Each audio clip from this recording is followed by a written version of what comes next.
But it's so this painting is called Madame X, and I think that her I think it was actually Madame Gautreau, I think, is actually the woman who he painted. But this painting actually caused a scandal when it was shown at the Salon in France because it was really kind of again, a very sensual work.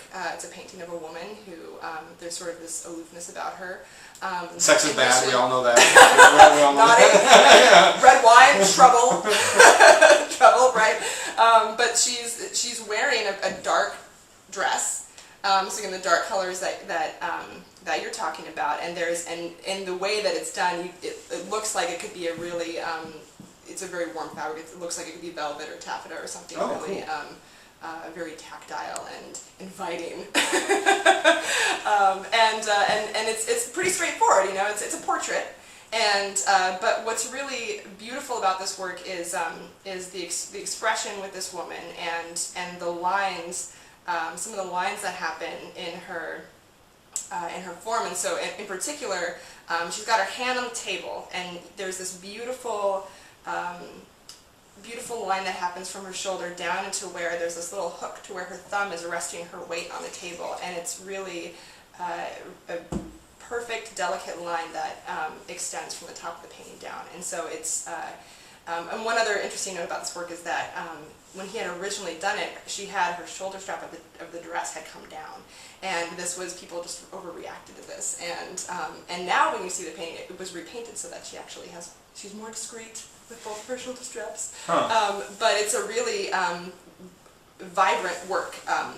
Its dark colors contrasted with the paleness of her skin, and a really an expression where she's present, but is kind of also in her own world. So I bet she was drinking some of this wine. Nice, or the French version of it. So you're enormous complexity, and we talk about talk about different palettes. Like obviously you got loads of details out of this, and often a lot of the words you used or even the tone you used to describe kind of remind me how when I'm really excited about something, which you clearly are. Yeah. So. Yeah. And you've had this a couple times now. Oh, I love this wine. It's great. So see why it's big, it's easy, and it's accessible. This is very, very nice wine for, what's the price point? Oh, it's sub 20, I think. Yeah. Kick ass. So if you're into California, wine. And available everywhere. This is another for those of you who live in the Midwest. For those of you who live in places where there's not big wine markets, it's hard to get stuff in. It's pretty solid pick, pretty reliable pick. Yeah, and speaking to palates that like big wines, though, only at least for my score, this is a big wine. So if you don't like big wines, don't purchase it. It's Cali Cab. Yeah. I mean, profile-wise, it's what you expect from a sub $20 Cali Cab. Done well. Absolutely, done really well. 3 cheers. Yeah. Moving on to wine number 3.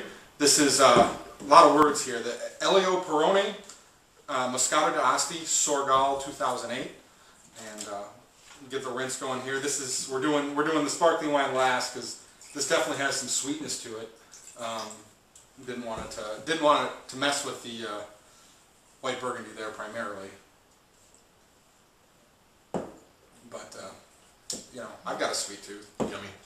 Yep. It's a good way to wrap things up. Already yummy, yeah. Yeah, splash some balls around. I'm really enjoying Moscato d'Asti a lot. For those of you this, I want to make this remark about this style of wine too.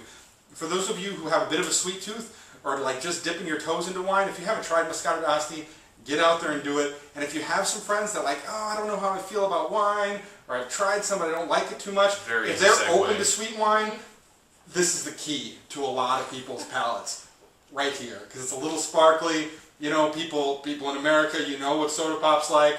It's not nearly that sweet, but there's still some good fruit complexity. It's pleasing, the bubbles are fun.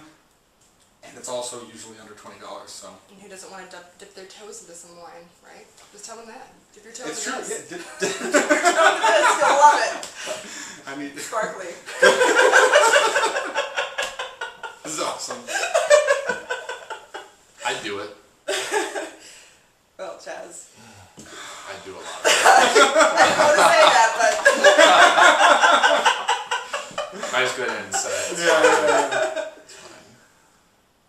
I've said worse things on the show. Okay. So I'm getting something like a fruit cocktail on the nose here, like the canned peaches and pears all mixed together. Yeah.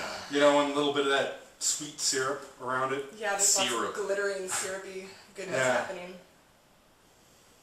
I think I use glitter too, right? It's another visual impression that you're getting right off of the nose. Yes. It's totally a Glittery, fruit cocktail. sparkly. With just a bit of oranges too. There's just a Nice, little bit of Just a Yeah, little bit of the citrus oranges, going on. definitely. It's limited. Wow, It's a so cocktail. you're all over the nose on this one. Yes, I That's- am. That's, yeah. Very, very bright.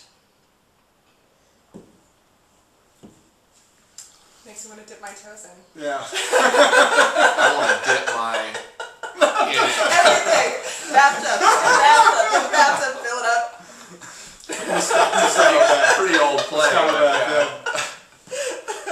Juicy, right, on the palate, like Totally. almost sort of like juice, like with the consistency of the. This is a low alcohol wine, high sugar, Yep. but just delicious. I mean, Yeah. it's hard. You can't hate this wine. No, you can't. If you like juice, you'll like this wine. But there's also kind of a little bit of a matte finish, sort of a satiny finish to it. It doesn't have that kind of like cloying. That's with the bubbles and the acidity. There is a little bit of acidity on the finish going on, and then the bubbles help kind of clean it up too. So. And I'm gonna agree. This is actually like a bit lower on the acidity than I was even expecting. It's still present, but it's on the lower side for the style of wine. But the use of the bubbles is so well done; it kind of makes up for some of that acidity by Absolutely. lightening the texture up a little bit, by cleaning the palate out a little bit. If this was made as a still wine, it'd be quite sweet, I think. Yeah. I think more so than I'd like. And again, you know, at this price point, also, you know, these are all splits, but at full bottle even, you know, 20-ish, you know, $16 maybe, something like that. Nice. It delivers well. Like there's enjoyable flavors, but not a whole lot of complexity. But it's really approachable, really, you know, just like fun, easy to drink, pleasing and enjoyable from beginning to end, right? It leaves some of that nice sweet fruit kind of sticks around the back of the mouth. You know, not overwhelming. For those of you who hate sweet wines, it's definitely sweet enough that it'll put you off. That's not me. I dig it. This is gonna make, wow, I'm gonna go, I guess it's 87 across the board for me again tonight. I'm enjoying it, not a ton of excitement. Like for me, this is a great way to start the night out if I'm just chilling, warming up to go out to something later. I'd love something like this. Yeah, simple but yet totally delicious. 87 points for me as well. Not a whole lot of dilution, not anything really crazy that jumps out at me as being fascinating or whatever, or I don't even know where I'm going there, but it's delicious. Can't argue that. So. No, and this from a visual standpoint, there's lots of so there's this honeyed brightness happening that makes me think of a whole. Thanks. No, that's really good. Yeah. It makes me think of a whole style of work. So, Art Nouveau. There were some, you know, darker pieces in this era, this style of work, but again, it's something that it's really accessible. Like you said, this is a design. This is like the 20s, early part of the 20th century. In Mexico? In France, Europe, Western world, United States. Europe, Okay, Western United world. States. Okay. We could let's pull up some images maybe. Okay. So here we go. I have a book. Okay. Look at this. So there are a lot of really delicate lines. We'll put these on the internet. There's a lot of botanical things happening, lines moving into each other, really sophisticated work, but it's really very easy on the eye. Like there's a lot of complicated things happening, but again, it's really accessible and delicate and bright. And one of the works that I wanted to point out in particular is this one, The Kiss by Peter Behrens, I think. So these complicated lines happening, but it's not anything that you really get to, excuse me, you're not overwhelmed by it. You can easily follow it, but it's just beautiful. It's exquisite, it's graceful, it's sophisticated, but doesn't carry you away, it doesn't overwhelm you. It's very classy and easy and enjoyable. For sure. It's just so good. Nice. So yeah, that was maybe more specific work that came to mind, but this is you look at the lettering of this era is also sort of a landmark trait, I guess, the kind of just very sophisticated line work, beautiful things happening, and bright and light and delicate. Cool. All right. Well, there's the 3 wines, and boy, normally I give people some advance notice, but you're on the ball tonight, so we always wrap things up by letting the guest ask a question of the audience. Give people a chance to answer back to you in the comments. It can be related to wine or art, it can be related to something completely different. You want to talk to them about football, go for it. I wish I could have prepared for this. My goodness, there are just so many questions. Let's see. No. What would I ask the audience? What would I ask them? Ask me. Okay, maybe we should tie it back to the visual element of More of wine and art. So let's say you could imagine yourself in any era drinking any kind of wine. What would be the best wine for you to have in a particular era? And where would you be? Would you be in a Van Gogh painting? Would you be in the Field of Crows, sipping one of these wines and watching the crows fly off into the fields? Would you be at the cafe? Would you be in some kind of crazy, I don't know, like color field Mark Rothko painting and just a sea of darkness?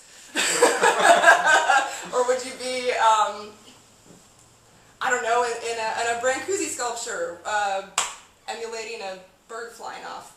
I don't know. Think about what wine you would drink and what piece of artwork. What piece of art you would be. Where would you be? Wow. Where would you be? What would you be doing? See, that's an awesome question. Yeah. I know this rings true for some of you watching.